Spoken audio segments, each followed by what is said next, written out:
What's up, everybody? We alive. Yet another day above soil. So I got to thinking about a few minutes ago. You have all seen me bake a lot of stuff, a lot of cakes, a lot of cookies. You've seen me cook a few things here and there. When I bake, I like to bake things that are sweet. Okay, story time. I remember I was in the senior year of high school, and I was going to Mount St. Joe's. It's a small, private, all-guys school somewhere in the west side of Baltimore City. But anyway, outside of school, I bowled. I bowled in a bowling league someplace in Randallstown. And I had kicked it with a lot of people there, and there was a group of people, a group of kids who bowled at a different bowling alley, and they all migrated to the bowling alley that I was already bowling at, if that makes sense. They just moved. But anyway, there was somebody who was in that group of people who migrated to the bowling alley who threw a Christmas party. And I went to his house and I celebrated with his family and friends this Christmas party. So we go to this house. It's in the middle of a rural farmland, and the house was huge. He had everything. And the tree, it was just gyrating. It was going around and around really slow. And you could just see all the fixings in the tree. And he had mac and cheese. He had chicken. He had ham. He had a salad. He had food. And he had a whole assortment of cookies. So, of course, I went ahead, fixed me a plate. I ate dinner. And then there was another person in there. I remember it being a Jewish lady. And she was middle-aged. She wasn't young, but she wasn't older. She was middle-aged, and she brought in a Jewish apple cake. She had perfectly manicured hands. Her nails were very pretty. And when she took the top off of the cake pan, this apple cake was a thing of beauty. And it wasn't just like a round, plain, regular, degular pattern like some of the cakes that you've seen me make. So for reference, here's the butt pan. Here's my butt pan. You see how it is not ornate, it's just regular, straight and plain pound cake design. This is my pan. Her pan didn't look like this. It was a very intricate and geometric pattern. She took the top off the cake, and it looked so mesmerizing. It looked like there was just a lot of attention to detail. It looked like it had the perfect crumb. It looked like the glaze was just spot on. And she even put a little bit of confectioner's sugar on top of the glaze. I'm like, Jesus, take the whole entire wheel. The cake was absolutely gorgeous. You know I had to get me a slice. Yeah, I was hungry for dinner, but just seeing how pretty this cake and how presentable this cake was, I couldn't not have a slice. There wasn't a lot of people at the dessert table. You know, there were some people who got their food, was chatting it up downstairs. They were chatting it up in the dining room. They were chatting it up in the living room. TV was going. The Christmas tree was going. So I waited till there wasn't really anybody at the Jewish apple cake. And of course, it was dead center of the dessert cake. I wonder why. Like if it was a fancy jewel in the middle of a tomb, and if you touch it, some kind of blade is going to jet out and get you. It's like one of those kind of things. So I'm under the assumption that there's something very valuable about this cake. I cut me a slice. I put it on my plate. And I kid you not, my life was changed.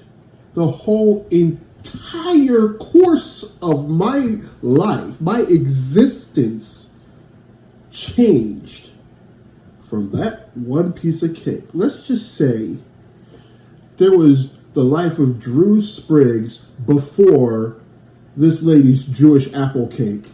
And there was the life of Drew Spriggs after this Jewish apple cake.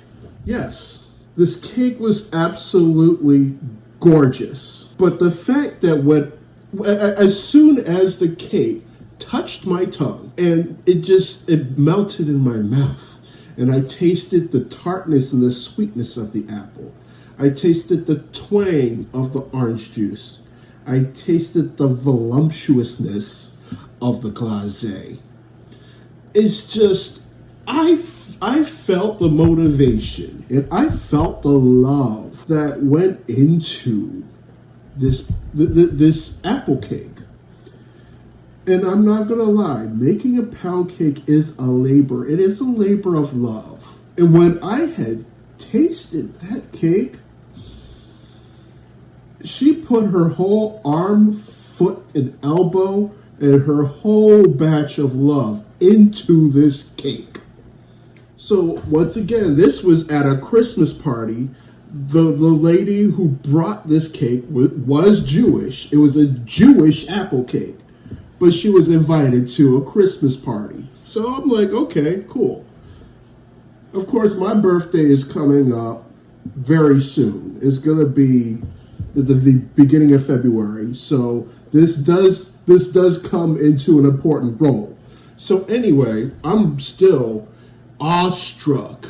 I'm still mesmerized by the taste of this pound cake. And I want a cake just like that for my birthday. For my birthday, I didn't want chocolate cake. I didn't want vanilla. I didn't want that birthday cake with the sprinkles up in it. I didn't want a pineapple upside down cake. I didn't want a pineapple right side up cake. I didn't want red velvet cake with or without the nuts. I wanted a Jewish apple cake. So back then, the Super Bowl was in January. It was right before my birthday.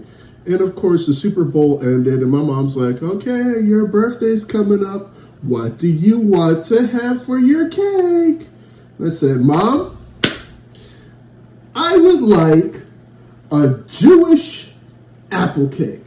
And she said, okay, you'll have a Jewish apple cake. For some of y'all who don't know, I currently am living in Reisterstown, Maryland. Around Reisterstown, Maryland, you have communities like Owings Mills, Randallstown, Towson, and you also have Pikesville.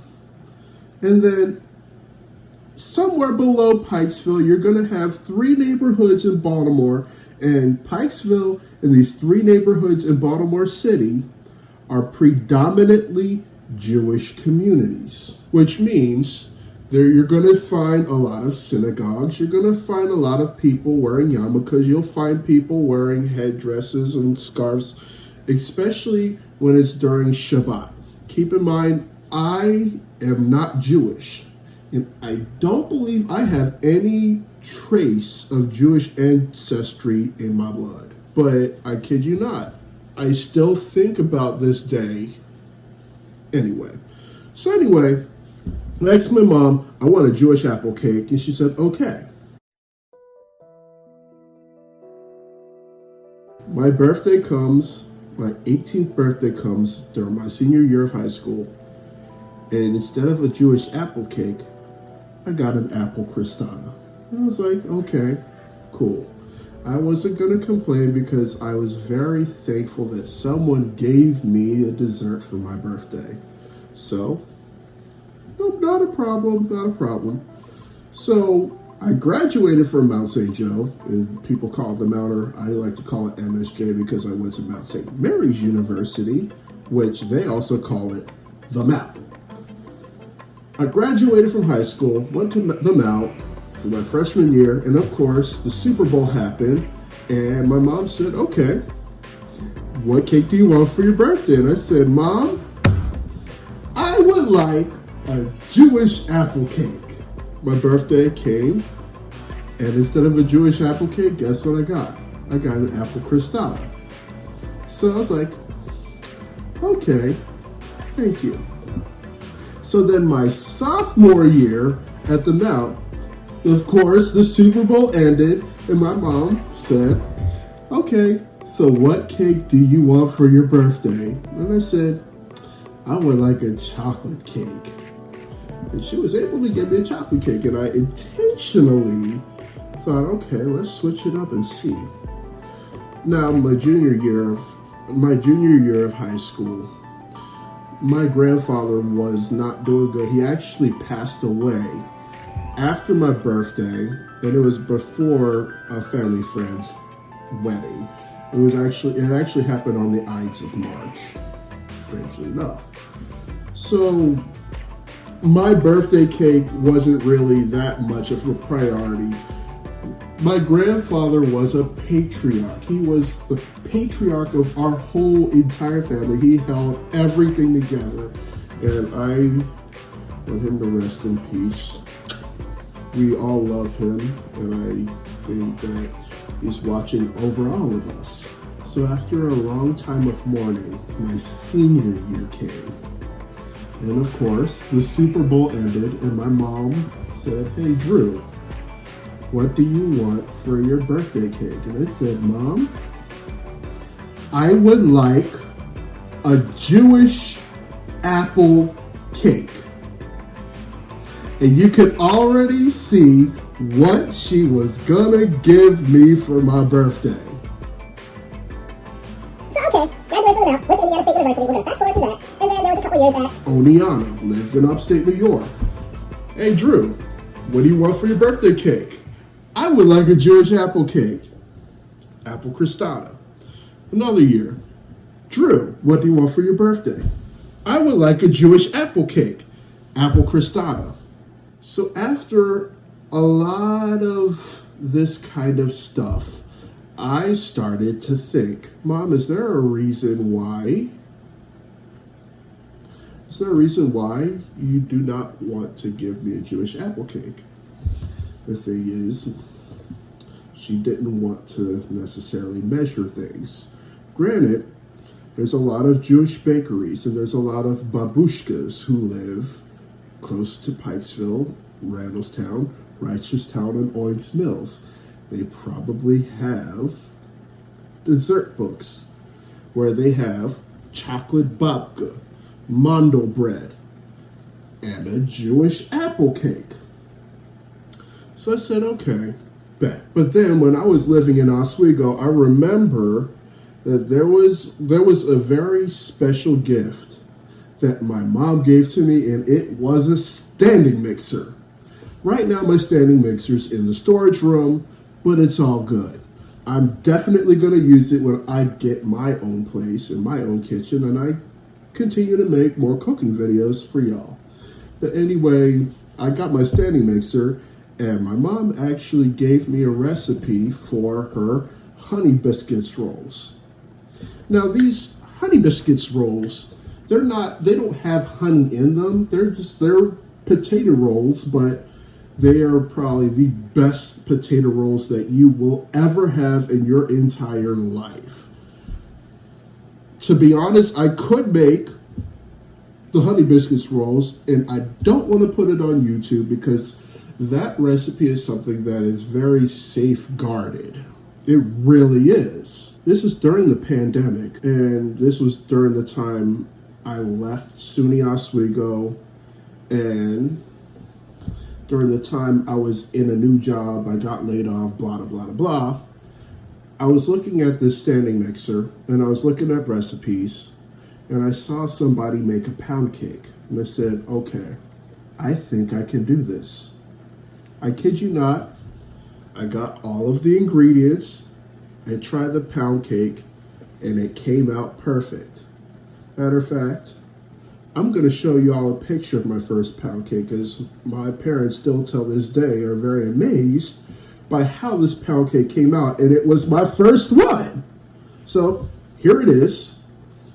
This is my first pound cake. Go ahead, go in the comments, tell me what you think. So after that pound cake, a whole bunch of stuff came out. So y'all saw my red velvet, y'all saw my blueberry lemon, y'all saw a few other things. But for some reason, I thought about during Thanksgiving, I was gonna make a Jewish apple cake.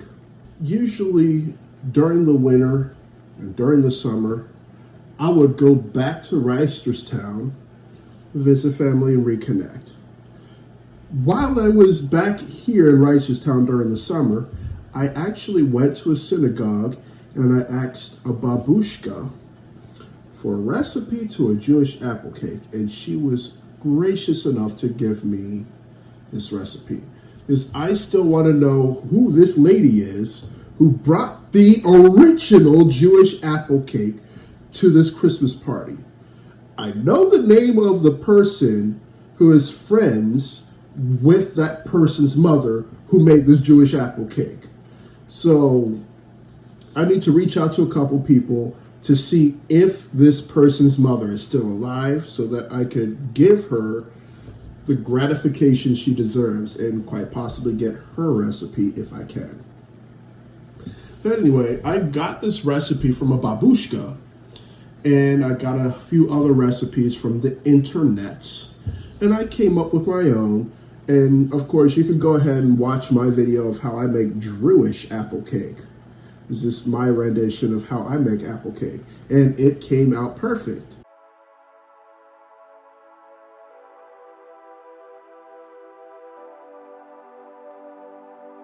So now that I'm making cakes, my mom asked me, Drew, what do you want for your birthday cake? And I said, Mom, I got it. I'm gonna make my own Jewish apple cake. And she's like, what? Why are you making your own? Because I asked you to make a Jewish apple cake and I get an apple. And she's just like, oh, I know. So it just reinstilled in my mind, if I really want something, sometimes I gotta put it in my own hands and do it myself. So I went to the press chopper, got my apples, I got my flour, I got my sugar, I got all the ingredients, and I made my own Jewish apple cake for my birthday. And I've done this for the last few years. Fast forward to about a couple of weeks ago, my mom asked me, hey Drew, what do you want? And I said, don't make me a cake, I got it. And she said, oh, so you don't trust me to make the cake? And I said, yes, I don't trust you. And she said, oh, because every year you ask for a Jewish apple cake. And I was like, yes, I'll buy my own ingredients, I'll make my own cake. So yeah, if you're passionate about something and you really want to go for it, go for it. It may be your first time trying something and you fail, but if you fail, you gotta learn about some of the things that you did and didn't do, and then just dust yourself off and try again.